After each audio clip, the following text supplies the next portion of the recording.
सचिव जी, आज देखेंगे ग्राम सभा में कौन कौन से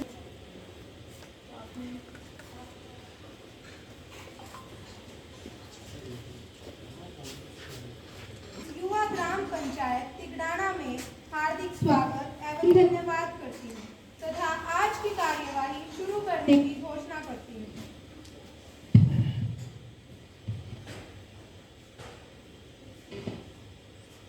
सबसे पहले मैं आप सभी का पंचायत मेंबर्स तथा सभी अधिकारियों से परिचय करवाती हूँ। वार्ड नंबर 1 से अनुमति, वार्ड नंबर 2 से प्रियंका, वार्ड नंबर 3 से सिया, वार्ड नंबर 4 से कीर्ति, वार्ड नंबर 5 से अरमान, वार्ड नंबर 6 से राधिका, वार्ड नंबर 7 से त्रिशा, वार्ड नंबर 8 से रश्मि। डिपार्टमेंट के अधिकारियों का परिचय। प्राचार्य कुमारी, जिला विशेषज्ञ साइबर क्राइम से कुमारी प्रीति जी, जिला विधिक सेवा प्राधिकरण से एडवोकेट अभिनव जी। माननीय ग्राम सभा सदस्यों, यह मेरा कर्तव्य बनता है कि मैं आप सबको एक दुखद घटना के बारे में जानकारी दूं। पिछले दिनों हमारे गांव के सेठ वंशीधर उर्फ टेम्पो सेठ का अचानक हृदय गति रुकने से निधन हो गया। वे बहुत ही अच्छे इंसान थे। वे बहुत ही सरल स्वभाव के तथा मृदुभाषी थे। वे सबके काम आते थे। वे हमेशा हर किसी के काम में आगे ही खड़े मिलते थे।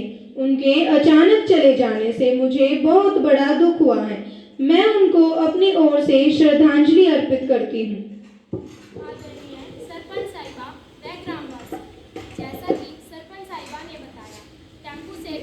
अचानक निधन से गांव में बड़ा दुख है। वह हर किसी के काम आते थे, सबके दुख में हमेशा खड़े रहते थे। वह हमारे काफी नजदीकी थे। उनका अचानक जाना यकीन नहीं हो रहा। सरपंच जी द्वारा दी गई श्रद्धांजलि में मैं अपने आप को शामिल करती हूँ। भगवान उनको अपने श्री चरणों में स्थान दे। अब हम सभी उनकी आत्मा की शांति के लिए 2 मिनट का मौन धारण करेंगे।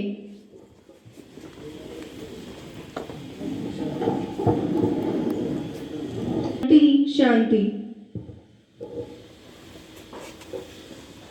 आज की युवा ग्राम सभा की कार्यवाही का अगला मत पिछली ग्राम सभा की बैठक जो कि 15 मई 2024 को हुई थी, उसकी कार्यवाही के बारे में जानकारी देना है। अभी पंच कुमारी प्रियंका जी आपको पिछली ग्राम सभा में आए महत्वपूर्ण मुद्दों के बारे में जानकारी देंगी। जी सरपंच साहिबा, आदरणीय ग्रामवासियों, पिछली ग्राम सभा की मीटिंग में जो महत्वपूर्ण मुद्दे आए थे, सरपंच साहिबा की अनुमति से मैं उन्हें पढ़कर सुनाती हूँ। क्रम संख्या 1, सरकारी स्कूलों तक आने वाली गलियों में बरसात के दिनों में पानी खड़ा रहता है, जिसके कारण स्कूल में आने वाले बच्चों को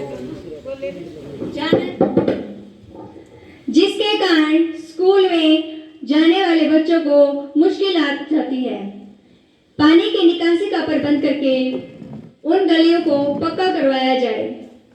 क्रम संख्या 2, गांव में जगह जगह डस्टबिन रखवाए जाएं एवं राहगीरों के बैठने के लिए सीटों का प्रबंध करवाया जाए। क्रम संख्या 3, गांव में बंदरों का आतंक है, इन्हें पकड़वाने के इंतजाम किए जाएं। क्रम संख्या 4, गांव की नहर की सफाई करवाई जाए।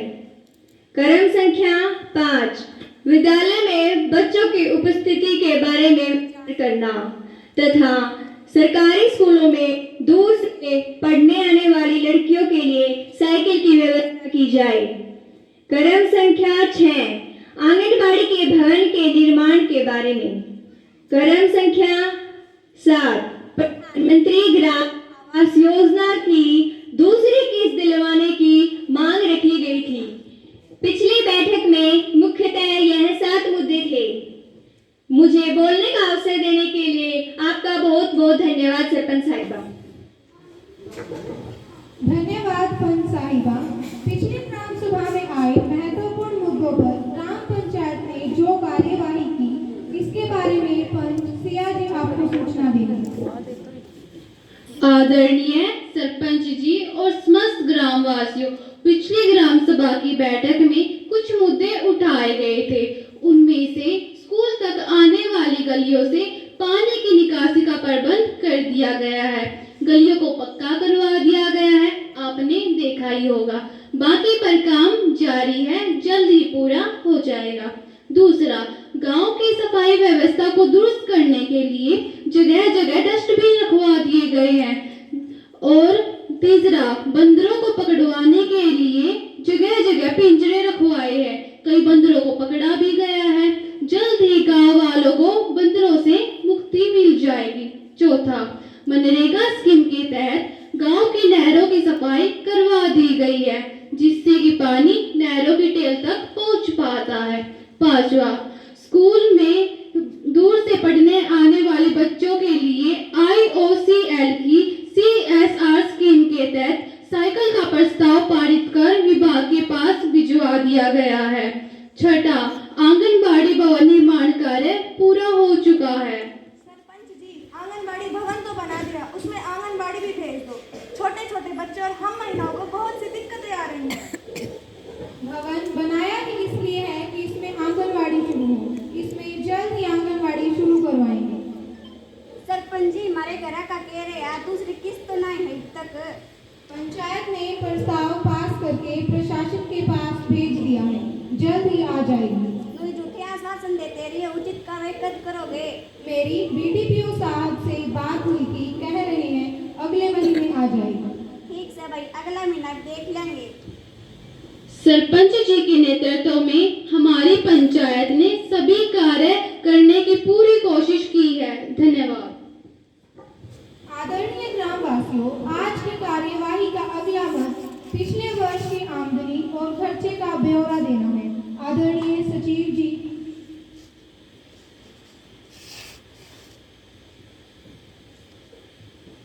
जी सरपंच, पिछले वर्ष की आमदनी एवं खर्च का ब्यौरा देता हूँ।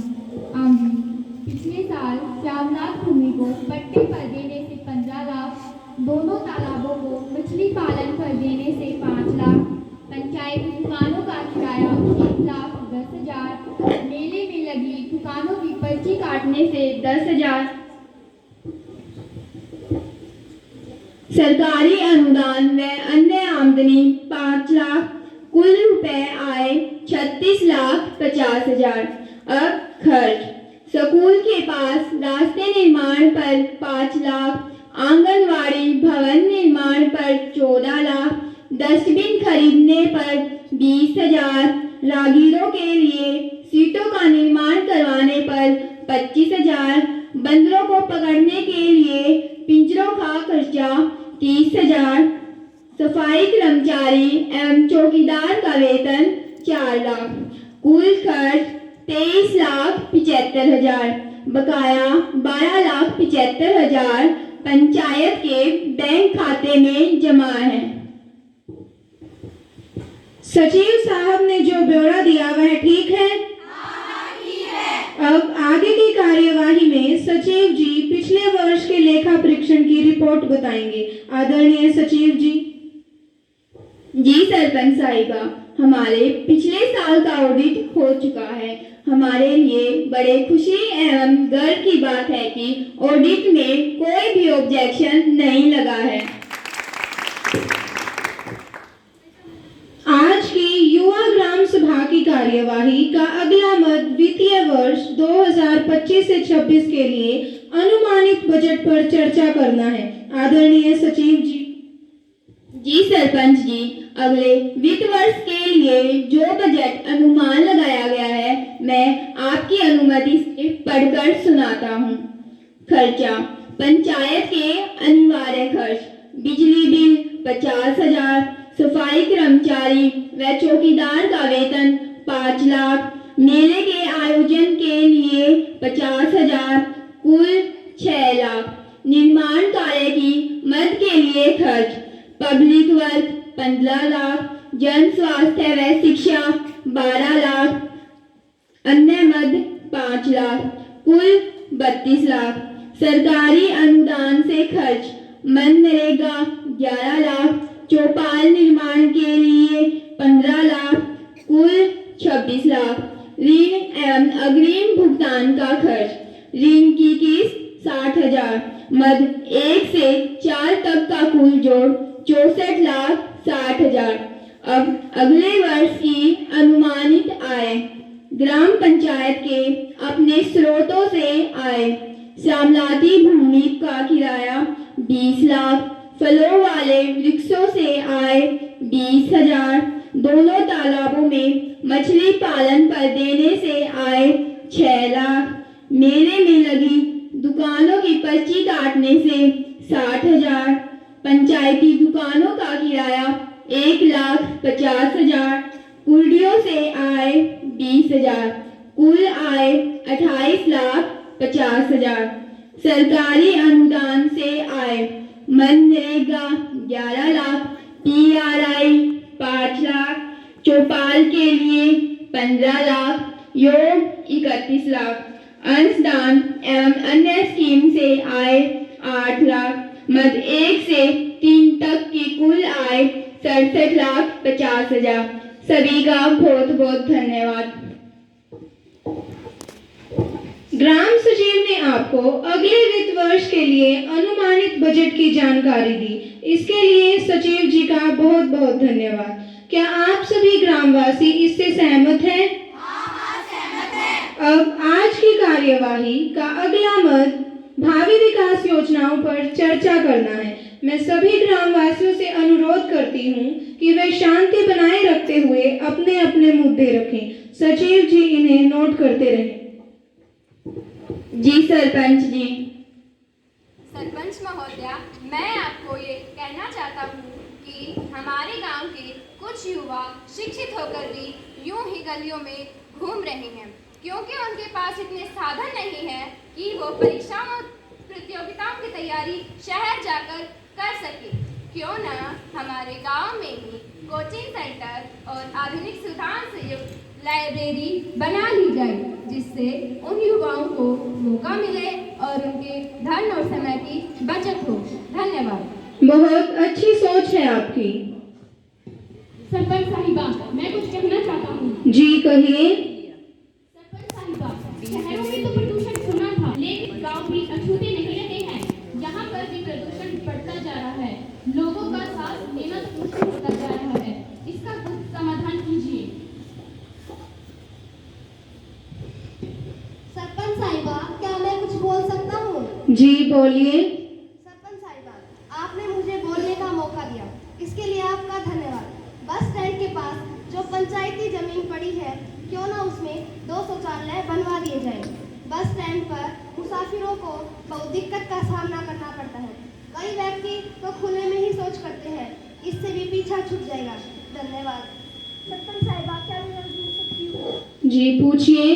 सरपंच साहिबा, सबसे पहले मैं आपका धन्यवाद कहना चाहती हूँ कि आपने ग्राम सभा की बैठक बुलाई और मुझे बोलने का मौका दिया। हमारे मोहल्ले की तरफ सड़क पर लोगों ने कूड़ियाँ डाल रखी है। बरसात के समय सड़क पर कीचड़ ही कीचड़ हो जाता है। हरियाणा पंचायती राज अधिनियम की धारा 24 के तहत इन्हें नोटिस जारी करें और इन्हें उठवाएं, या फिर इनकी पंचायती बोली लगाकर दे दिया जाए। धन्यवाद। साहिबा, क्या मैं भी अपनी बात रख सकती हूँ? जी रखिए। धन्यवाद। जैसा कि आप जानते हैं कि आजकल खेलों में भी अच्छे स्कोप है और खेलों में रुचि होने से हमारे बच्चे नशे आदि से भी बचे रहते हैं, परंतु हमारे गांव में स्टेडियम की कमी है। यदि स्टेडियम बनवा दिया जाए तो गाँवों में खेलों के प्रति रुझान बढ़ेगा। मैं आपसे निवेदन करती हूँ कि कृपया कर इस बात पर विचार करें। धन्यवाद। सरपंच साहिबा, क्या मुझे भी बोलने की इजाजत है? जी बोलिए। आजकल हमारे गांव में चोरियां बहुत ज़्यादा बढ़ गई हैं। क्यों न मुख्य चौराहों पर सीसीटीवी कैमरे लगवाए जाए ताकि ऐसी समस्याओं से बचा जा सके। और बेटियों की सुरक्षा की दृष्टि से भी यह अति महत्वपूर्ण है। चोरियों का बढ़ रहा है खौफ, हम सब हैं परेशान। चोरियों का बढ़ रहा है खौफ, हम सब हैं परेशान। सीसीटीवी की हो सुरक्षा, यह सबका है अरमान। बेटियों की सुरक्षा को मिले नई जान, आओ हम सब मिलकर दें एक नई दिन की पहचान। धन्यवाद। आप सब ने गांव की मुख्य समस्याएं रखी, इसके लिए आप सभी का बहुत बहुत धन्यवाद। सचिव जी ने सारी समस्याओं को लिख लिया है। जो भी कार्यवाही बनती होगी जरूर करेंगे। पंचायत की बैठक में सभी मुद्दों पर चर्चा करेंगे और इन्हें जल्द से जल्द पूरा करने का प्रयास करेंगे। इनमें से सबसे पहले कौन सा काम करवाना चाहिए? सबसे पहले आधुनिक सुविधाओं से युक्त लाइब्रेरी बनवानी चाहिए। ठीक है, हम सबसे पहले गांव में वाईफाई से युक्त डिजिटल लाइब्रेरी का निर्माण करवाने का प्रयास करेंगे। ग्राम सभा की आज की कार्यवाही का अगला मत विभिन्न विभागों से अधिकारी हमारी बैठक में आए हुए हैं, जो अपने अपने विभाग की हमारे से संबंधित जो योजनाएं हैं उनके बारे में जानकारी देंगे। आपकी जो समस्याएं या प्रश्न हैं वह भी बताएं और पूछें। हमारे मध्य कृषि विभाग से एडीओ कुमारी आरजू जी मौजूद हैं। किसी की कोई समस्या है तो प्रश्न करें। एडीओ साहिबा, आजकल किसानों की हालत से सभी परिचित हैं। हमारे किसान आत्महत्या करने को मजबूर हो रहे हैं। इसलिए आजकल हमारे देश के नवयुवक कृषि को व्यवसाय के रूप में अपनाने से डरते हैं। इन हालातों में वे कृषि को व्यवसाय बनाने की सोच भी कैसे सकते हैं? सरपंच महोदया, सभी पंचायत सदस्य, उपस्थित अधिकारीगण और आदरणीय ग्रामवासियों, सबको मेरा नमस्कार। आज हमारे पास आधुनिक तकनीकी उपकरण हैं और सरकार ने किसानों के लिए बहुत सारी योजनाएं चला रखी है, जिससे हमारा खर्च काफी कम आएगा और आमदनी अधिक होगी। एडीओ जी, यहाँ तो किसान अनपढ़ है, खेती के पुराने तरीके ही जानते हैं। आप ही ने आधुनिक कृषि के बारे में बताएं। सबसे पहले तो मैं सभी किसान भाइयों से आग्रह करूंगी कि आप सब अपने खेतों की मिट्टी और पानी को लेकर जांच करवाएं, जिसमें मिट्टी और पानी की जांच करवाएं, जो कृषि विभाग की ओर से बिल्कुल मुफ्त की जाती है। आप अपने खेतों से मिट्टी लेकर सॉइल हेल्थ कार्ड बनवाएं, जिसमें मिट्टी में मौजूद पोषक तत्वों की पूर्ण जानकारी होती है। इससे यह भी पता चलता है कि हमारा खेत किस फसल के लिए उपयोगी है। एडीओ साहब, बागवानी के लिए भी क्या सरकार ने कोई स्कीम चला रखी है? हाँ, आप लोगों को घबराने की आवश्यकता नहीं है। बागवानी को बढ़ावा देने के लिए बागवानी विभाग किसानों को 60 से 70% तक अनुदान देता है। 5 एकड़ से कम जमीन वाले किसानों को 70% अनुदान दिया जाता है। यहाँ तक कि ड्रिप इरिगेशन लगाने के लिए 85% अनुदान दिया जाता है। बागवानी का सपना अनुदान से बनेगा। बागवानी का सपना अनुदान से बनेगा। सरकार का साथ हो तो हर वृक्ष फलदार लगेगा। खुशहाली की छाया में हर कोई खिलखिलाएगा। खुशहाली की छाया में हर कोई खिलखिलाएगा। बागों की बहार से हर दिल महकता जाएगा। एडीओ साहिबा, सरकार हमारी बहुत मदद कर रही है, हमें बागवानी ही अपनानी चाहिए। एडीओ जी, क्या और भी कोई योजनाएं हैं जिनका फायदा ग्रामीणों को मिल सकता है? पंच जी, योजनाएं तो बहुत है, लेकिन मैं आप लोगों को उन योजनाओं के बारे में बताती हूँ जिससे आपको वास्तव में लाभ हो। आप लोग कृषि